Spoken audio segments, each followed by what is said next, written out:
Hello everyone, I welcome you all to this channel on Mac Talk. आज हम बात करने वाले हैं फ्लूइड के दो टाइप्स के बारे में। एक तो है स्टैटिक फ्लूइड, दूसरा है डायनेमिक फ्लूइड। इन दोनों को हम समझेंगे डिफरेंस के तरीके से। तो देखिए, सबसे पहला अगर हम पॉइंट यहाँ पे डिस्कस करें कि हम किसी भी स्टैटिक फ्लूइड को स्टैटिक तब बोलते हैं जब हमारा फ्लूइड या तो रेस्ट कंडीशन में रहे, है ना। अगर मेरे पास जो फ्लूइड है मैं उसको ये कहूं कि वो रेस्ट कंडीशन में है, तो मैं बोल सकता हूं कि जो मेरा फ्लूइड है वो क्या है, स्टैटिक फ्लूइड है। बट यहाँ पे एक और चीज यहाँ पे आपको थोड़ी कंफ्यूज करती है कि अगर मेरा फ्लूइड मूविंग है तब भी मैं उसको स्टैटिक फ्लूइड कहता हूं।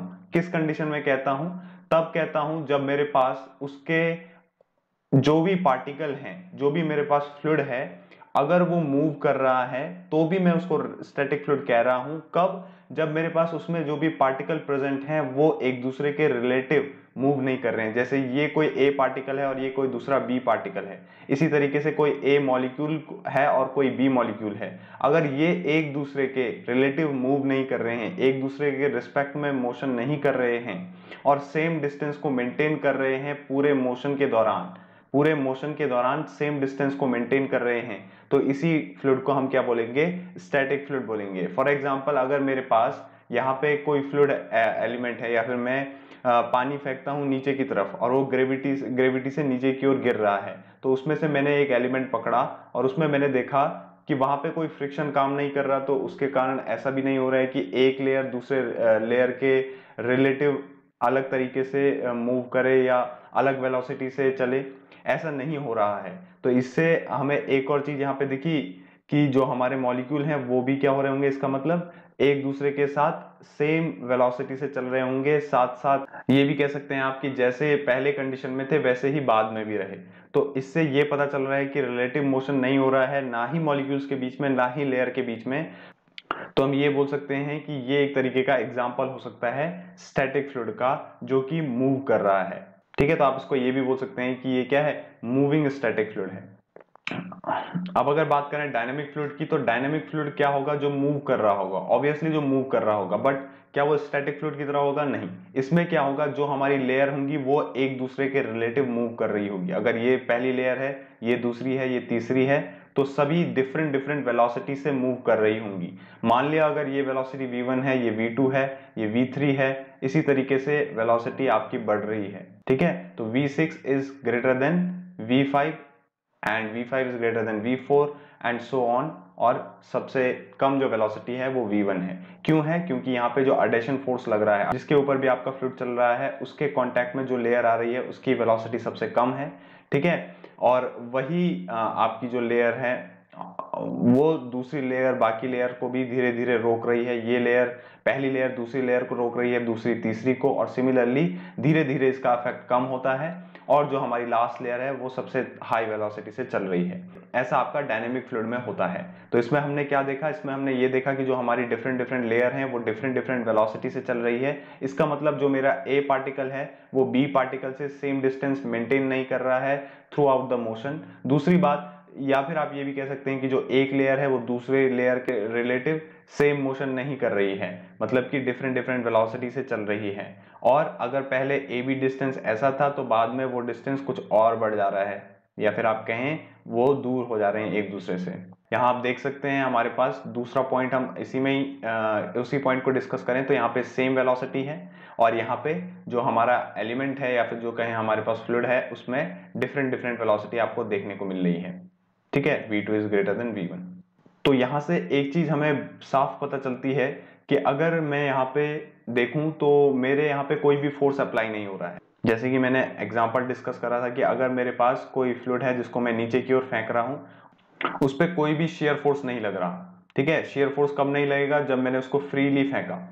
अब शेयर फोर्स नहीं लग रहा है तो तभी वो जो हमारे पास एलिमेंट आया वो ऐसे मूव कर रहा है कि उसके बीच में जो मॉलिक्यूल हैं वो एक दूसरे के रिलेटिव मूव नहीं कर रहे।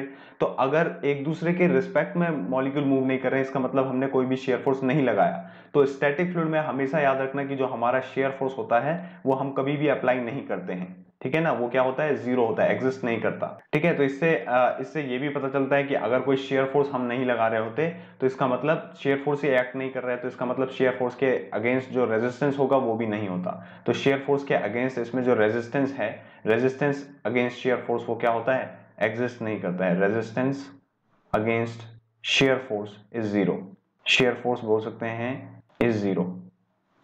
ठीक है, अब बात करें डायनेमिक फ्लूइड की, तो इसमें जो हमारे पास शेयर फोर्स होगा वो कुछ ना कुछ वैल्यू रखेगा, will not be equal to zero, कुछ ना कुछ शेयर फोर्स होता है। तो दूसरी बात यहाँ पे आ जाती है कि क्या इसके अगेंस्ट, क्या यहाँ पे जो शेयर फोर्स अप्लाई कर रहे हैं हम, उसके अगेंस्ट यहाँ पे कोई भी रेजिस्टेंस आता है? तो आता है, ऑब्वियसली आता है, और वो आता है हमारे विस्कस फोर्स के कारण। जैसे ही फ्लूइड स्टैटिक से डायनेमिक कंडीशन में आता है तो वहां पे आपका विस्कस फोर्स आ जाता है, जो कि शेयर फोर्स के अपोजिट काम कर रहा होता है, जो कि शेयर फोर्स के अपोजिट काम कर रहा होता है। तीसरा पॉइंट अगर हम डिस्कस करें तो हम बात कर सकते हैं लीनियर डिफॉर्मेशन की। ठीक है ना, लीनियर डिफॉर्मेशन की। अब ये जो लीनियर डिफॉर्मेशन है, ये क्या होता है? लीनियर डिफॉर्मेशन होता है कि जो भी आपके पास फ्लूइड एलिमेंट है, जो भी आपके पास फ्लूइड एलिमेंट है, वो एक्स या वाई कोऑर्डिनेट के अलोंग कितना डिफॉर्म कर रहा है। ठीक है ना, वो कितना डिफॉर्म कर रहा है एक्स या वाई कोऑर्डिनेट के अलोंग। तो dx अगर मान लिया वहां पे एक्स्ट्रा कर रहा है, पहले x था फिर dx हो गया, पहले y था या फिर कम हो गया dy या फिर बढ़ गया dy। तो यहाँ पे जब भी हम किसी भी फ्लूइड फ्लो को उसके कोऑर्डिनेट के अलोंग देखते हैं कि उसमें एलोंगेशन कितना हुआ या डिफॉर्मेशन कितना हुआ, तो वही हमारा लीनियर डिफॉर्मेशन कहलाता है। अब स्टैटिक फ्लूइड में लीनियर डिफॉर्मेशन ज्यादा होता है, क्यों? क्योंकि हमने कहा यहाँ पे कोई शेयर फोर्स अप्लाई तो नहीं कर रहे, इसका मतलब यहाँ पे कोई भी विस्कस फोर्स उसके अगेंस्ट अप्लाई नहीं हो रहा। ठीक है ना, यहाँ पे तो विस्कस फोर्स होगा ही नहीं ना, क्योंकि जो लेयर है वो एक दूसरे के साथ साथ मूव कर रही है सेम वेलोसिटी से, अगर मोशन कर भी रही है तो। और अगर स्टैटिक कंडीशन में है तब तो क्या ही बोलना, वहां पे कोई विस्कोसिटी एग्जिस्ट ही नहीं करती। तो विस्कोसिटी तभी एग्जिस्ट करेगी ना जैसे हमारे पास फ्रिक्शन होता है, वो सॉलिड से सॉलिड के बीच में होता है, सॉलिड जब एक दूसरे के रिलेटिव मूव करते हैं तो वहां पे फ्रिक्शन आता है। इसी तरीके से एक लेयर जब दूसरे लेयर के रिलेटिव मूव करती है, या फिर एक लेयर दूसरी लेयर को रोकती है अपनी वेलोसिटी से चलने के लिए, तो भी वहां पे क्या आता है, विस्कस फोर्स उनके बीच में जनरेट होता है। बट रेस्ट की कंडीशन में, या फिर जब फ्लूइड पूरा साथ चल रहा है, उसके जो पार्टिकल हैं वो एक दूसरे का अपोज नहीं कर रहे, तो भी आपका जो विस्कोसिटी है वो वहां पे एग्जिस्ट नहीं करती। तो इससे क्या पता चलता है, अगर विस्कोसिटी नहीं है तो यहाँ पे ये पता चलता है कि जो हमारा लीनियर डिफॉर्मेशन है वो ज्यादा होगा, बिकॉज विस्कोसिटी नहीं है तो कोई भी यहाँ पे फोर्स नहीं है जो कि स्टैटिक फ्लूइड को मूव होने से रोके।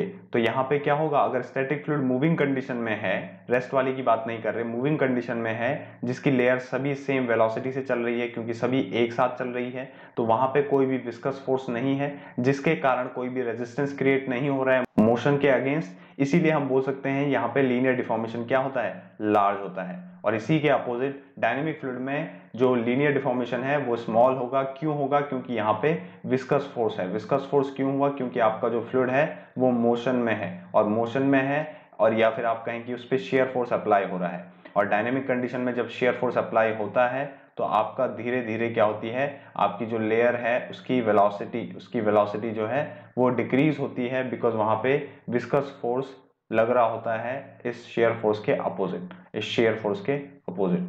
क्लियर? लास्ट फोर्थ पॉइंट बचता है इसमें, हमारे पास जो भी स्टैटिक फ्लूइड में एलिमेंट होगा उस पर क्या क्या फोर्स लग रहा होगा। अगर मेरे पास कोई एलिमेंट है तो उस पर क्या क्या फोर्स लग रहा होगा, उस पर नॉर्मल फोर्स लग रहा होगा, क्योंकि शेयर फोर्स तो है ही नहीं, तो नॉर्मल फोर्स लग रहा होगा चारों तरफ से। अगर मेरा कोई एलिमेंट है किसी भी फ्लूइड के अंदर, ठीक है ना, ये मेरा कोई पूरा फ्लूइड है और उसके अंदर छोटा सा एलिमेंट है, तो उस पर जो फोर्सेस लग रहे होंगे वो नॉर्मल फोर्स लग रहे होंगे, क्योंकि शेयर स्ट्रेस तो है नहीं, या फिर आप कह लें कि शेयर फोर्स तो अप्लाई हो नहीं रहा, तो शेयर फोर्स नहीं हो रहा है तो शेयर स्ट्रेस नहीं होगा, और शेयर स्ट्रेस नहीं है तो यहाँ पे केवल और केवल नॉर्मल स्ट्रेस एग्जिस्ट करते हैं स्टैटिक फ्लूइड की कंडीशन में। जबकि डायनेमिक फ्लूइड में क्या होता है, डायनेमिक फ्लूइड में आपके पास शेयर स्ट्रेस तो लग ही रहा है, ठीक है, शेयर फोर्स लग रहा है तो शेयर स्ट्रेस तो लग ही रहा है फ्लूइड से, तो फ्लूइड से शेयर स्ट्रेस भी लग रहा है और नॉर्मल स्ट्रेस भी है। नॉर्मल स्ट्रेस क्यों आता है जनरली? नॉर्मल स्ट्रेस इसलिए आता है जो भी हमारे पास फ्लूइड का वेट है वो नीचे की ओर एक्ट कर रहा है और उसके अगेंस्ट आपका नॉर्मल फोर्स ऊपर की ओर आता है, ठीक है ना, एक्शन के अगेंस्ट रिएक्शन, और वही नॉर्मल फोर्स आपका नॉर्मल स्ट्रेस क्रिएट कर रहा है, ठीक है ना, आप इसको सिग्मा एन से दिखा सकते हैं, नॉर्मल स्ट्रेस क्रिएट कर रहा है।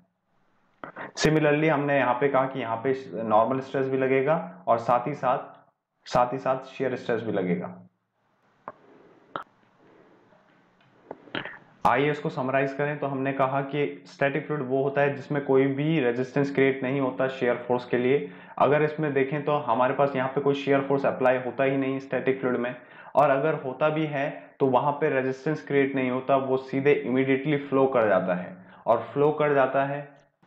जबकि डायनेमिक फ्लूइड में क्या होता है, जब आप फोर्स लगाते हैं तो उसके अगेंस्ट एक विस्कस फोर्स काम करता है। ठीक है, तो पहली बात तो हमने कहा कि भाई स्टैटिक फ्लूइड में कोई भी शेयर स्ट्रेस नहीं होता, मतलब शेयर फोर्स का कोई भी वहां पे रेजिस्टेंस क्रिएट नहीं होता है, जो कि शेयर स्ट्रेस से होना चाहिए। दूसरी बात, अगर शेयर फोर्स आप लगाते भी हैं तो तुरंत आपका फ्लूइड मूव कर लेता है स्टैटिक फ्लूइड। और डायनेमिक फ्लूइड की बात करें तो यहाँ पे क्या होता है, आपके पास जो भी फ्लूइड है उस पर जब आप फोर्स लगा रहे होते हैं तो उसके अगेंस्ट आपका एक विस्कस फोर्स काम करता है जो कि उसको रेजिस्ट कर रहा होता है। सेकेंड पॉइंट हमने डिस्कस किया था कि जो इसमें लेयर हैं वो या तो स्टिल रहेंगी, सभी शांत रहेंगी, कोई भी वेलोसिटी नहीं होगी उनमें, या फिर है ना, या तो रेस्ट में रहेंगी, या फिर अगर वो मूव भी कर रही होंगी तो वो सभी सेम वेलोसिटी से मूव कर रही होंगी क्योंकि सभी एक दूसरे के साथ होंगी। ठीक है, और वहां पे कोई रिलेटिव मोशन नहीं हो रहा होगा, इसीलिए विस्कोसिटी भी वहां पे नहीं एग्जिस्ट करती। तो दूसरा पॉइंट, डायनेमिक फ्लूइड में क्या आता है, रिलेटिव मोशन होता है लेयर के बीच में। एक लेयर ज्यादा वेलोसिटी से चल रही होती है तो एक लेयर कम वेलोसिटी से चल रही होती है, तो एक दूसरे के बीच में, या ये कह लें लेयर के बीच में रिलेटिव मोशन होता है या फिर पार्टिकल के बीच में रिलेटिव मोशन होता है। तीसरा हमने कह दिया कि जो लीनियर डिफॉर्मेशन है वो लार्ज होता है क्योंकि इसमें कोई विस्कोसिटी नहीं है जो कि विरोध करे या फिर रेजिस्ट करे इस मोशन को या फिर फ्लूइड के फ्लो को। तो यहाँ पे जो डिफॉर्मेशन होगा, चाहे वो एक्स एक्सिस में देखें चाहे वो वाई कोऑर्डिनेट में देखें, वो क्या हो रहा होगा, वो हमेशा लार्ज रहेगा as compare to dynamic fluid. ठीक है ना, जबकि डायनेमिक फ्लूइड में स्मॉल रहेगा क्योंकि यहाँ पे अपोज कर रहा है आपका विस्कस फ्लूइड किसके अगेंस्ट, शेयर फोर्स के अगेंस्ट। दूसरी बात हमने कहा कि जो हमारा स्टैटिक फ्लूइड होता है, लास्ट है ये, इसमें केवल नॉर्मल स्ट्रेस एग्जिस्ट करते हैं, केवल नॉर्मल स्ट्रेस एग्जिस्ट करते हैं, जबकि डायनेमिक फ्लूइड में नॉर्मल स्ट्रेस भी एग्जिस्ट करते हैं, साथ ही साथ शेयर स्ट्रेस भी एग्जिस्ट करते हैं। ठीक है, क्योंकि शेयर फोर्स लग रहा है तो शेयर स्ट्रेस होगा, और वेट है तो नॉर्मल दोनों में ही होगा, दोनों में अपना अपना कुछ ना कुछ वेट है तो उसके अगेंस्ट नॉर्मल रिएक्शन जनरेट होगा जो कि अल्टीमेटली आपका नॉर्मल स्ट्रेस डेवलप करेगा। Thanks for watching this video.